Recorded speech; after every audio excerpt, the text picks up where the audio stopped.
নমস্কার, কাজুরি kitchen and কুকিংয়ে সবাইকে স্বাগত জানিয়ে আজকে আমি আমার রেসিপি শুরু করছি। তো আজকে রেসিপি বাসমতি চালের ফ্রাইড রাইস, তবে আজকে সবজি ছাড়া ফ্রাইড রাইস হবে, আর তার সাথে লেমন চিকেন। তো ভাতটা আমি আগে থেকে বসিয়ে দিয়েছি, জলটা গরম হয়ে গেছিলো ভালোভাবেই। তারপরে চাল দিয়েছি, প্রায় ফুটে গেছে। এবার যেগুলো দেওয়ার ভাতের মধ্যে দিয়ে দেবো। এখানে আমি 1.5 কিলো বাসমতি রাইস নিয়েছি। তো লবণ দিয়ে দিচ্ছি।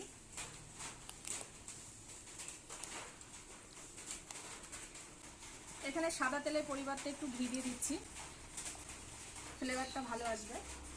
আর একটু তেজপাতা ছিঁড়ে দিয়ে দিচ্ছি, আর দিয়ে দিচ্ছি একটু লবঙ্গ। আর এখানে একটু লেবুর রস দিয়ে দিচ্ছি, যাতে ভাতটা খুব সুন্দর সাদা হয় এবং ঝরঝরে হয়। লেবুর রস বা ভিনিগারও দেওয়া যেতে পারে। আমি এখানে লেবুর রস দিচ্ছি, এটা গন্ধরাজ লেবু, ফ্লেভারটা খুব ভালো আসবে। তো একটু রস ছিটিয়ে দিয়ে দিলাম। তো ভাতটা আরও হতে প্রায় 5 মিনিট মতো সময় নেবে।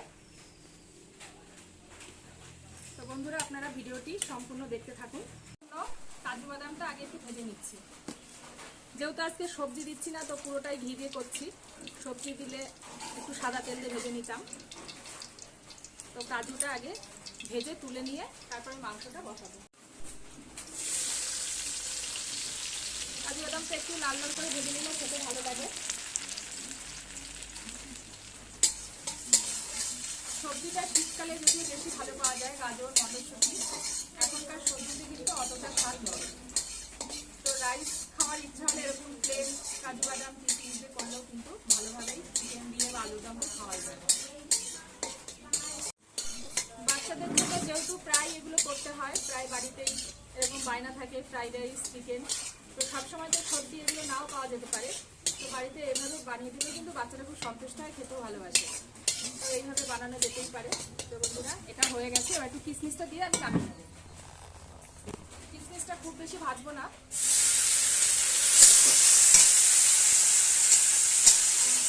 এবার এটা নামিয়ে নেব। এবার মাংসের জন্য আগে আলু ভেজে নেব। তো সর্ষের তেল দিয়ে দিচ্ছি।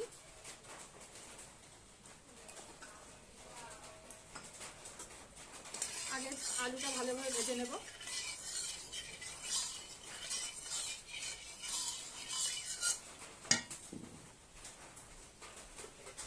তো আজকে চিকেনটা একটু অন্যরকম করেই রান্না করব।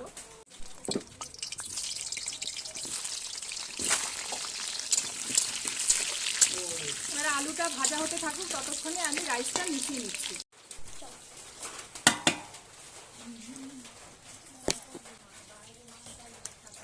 চিনি দিয়ে দিলাম। তো লবণটা তো আগে থেকে দেওয়া ছিল। এবার এই ঘিটা সম্পূর্ণটাই দিয়ে দেবো।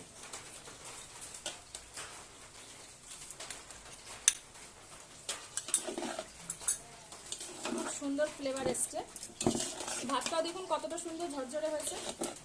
লেবু দেওয়ার জন্য খুব সাদাও দেখতে লাগে। দিয়ে দিচ্ছি লবণ, আর দিয়ে দিচ্ছি একটু হলুদ।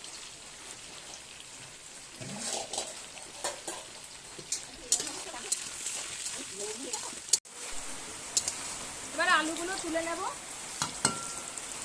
কড়াইতে নামিয়ে নিই।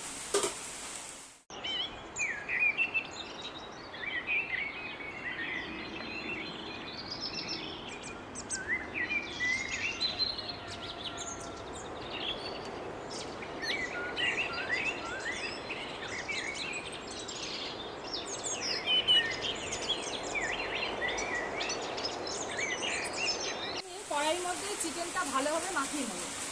সমস্ত মশলা, এখানে 1.5 কিলো, 2.5 কিলো চিকেন আছে। তেল আরও দিতে হবে। তো আগে চিকেনটা দিয়ে দিলাম।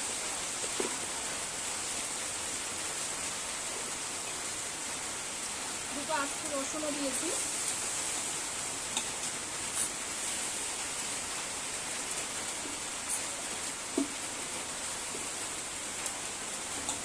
জিরে, আদা, রসুন, শুকনো লঙ্কা, গোলমরিচ এগুলো পেস্ট করে নিয়েছি একসাথে। মশলাগুলো দিয়ে দিচ্ছি।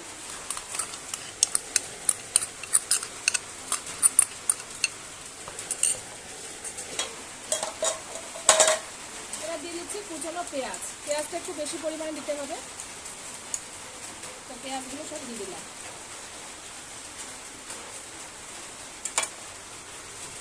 এবার দিয়ে দিচ্ছি হলুদ,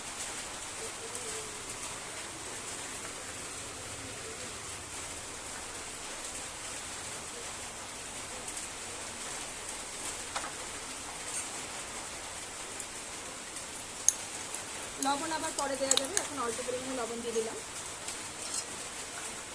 এবার এটা ভালোভাবে মাখিয়ে নেব। এটা হাত দিয়ে মাখাতে পারলে খুব ভালো হতো, আমি হাত দিয়ে মাখাচ্ছি না, এটা হাতটা দিয়ে খুব সুন্দর করে মাখিয়ে নিচ্ছি। এবার দিয়ে দেবো কাঁচা সর্ষের তেল, আগে তো তেল ছিলই।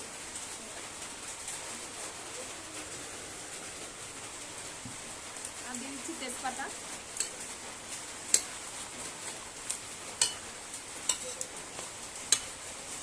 এটা হাত দিয়ে খুব সুন্দরভাবে মাখিয়ে নিলে খুব ভালো হয় যদিও। এবার এটা উনুনে বসিয়ে দেবো, দিয়ে ঢেকে দেবো।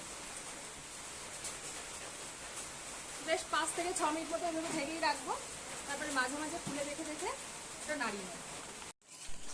প্রায় 20 থেকে 25 মিনিট ধরে এভাবে কষিয়ে নিয়েছি। অল্প অল্প গরম জল দিয়ে দিয়ে কষিয়ে নিয়েছি, এরকম সুন্দর কষা হয়ে গেছে। এবার একটু গরম জল দিয়ে দেবো। ঝোলটা বেশ খুব সুন্দরভাবে ফুটে গেছে। এবার আলুগুলো দিয়ে দেবো।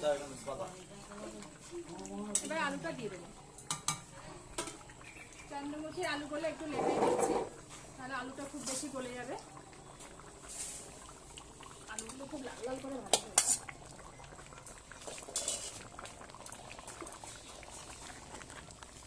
এবার দিয়ে দেবো গন্ধরাজ লেবুর পাতা, এগুলো মাঝখান থেকে একটু করে ছিঁড়ে নিয়েছি, এটা দিয়ে দেবো। নামানোর আগে গন্ধরাজ লেবুর রস দিয়ে নামিয়ে নেব, হয়ে যাবে আমাদের লেমন চিকেন।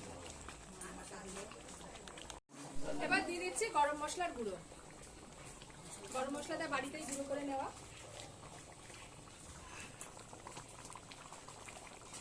আমরা একটু নামিয়ে নিয়ে নামানোর আগেই লেবুর রসটা দিয়ে নামিয়ে নেব। এবার দিয়ে দিচ্ছি গন্ধরাজ লেবুর রস। গন্ধরাজ লেবুর পাতা আর গন্ধরাজ লেবুর রস দিয়ে হয়ে গেল আমার লেমন চিকেন। এবার এটা নামিয়ে দিচ্ছি। দেখতে কিন্তু অসাধারণ লাগছে বন্ধুরা, খেতেও ভালোই লাগবে। তো আমরা এবার গরম গরম সবাইকে পরিবেশন করছি। আমরা গরম গরম অলরেডি খেতে বসে গেছি। রাইসটাও সত্যি খুব সুন্দর হয়েছে, ভাতটা দেখুন কতটা ঝরঝরে হয়েছে, আর চিকেনটাও খুব সুন্দর হয়েছে। পাতার ফ্লেভারটা এত অসাধারণ লাগছে কি বলবো, চিকেনের যে একটা বাজে গন্ধ সেটা একদমই থাকে না।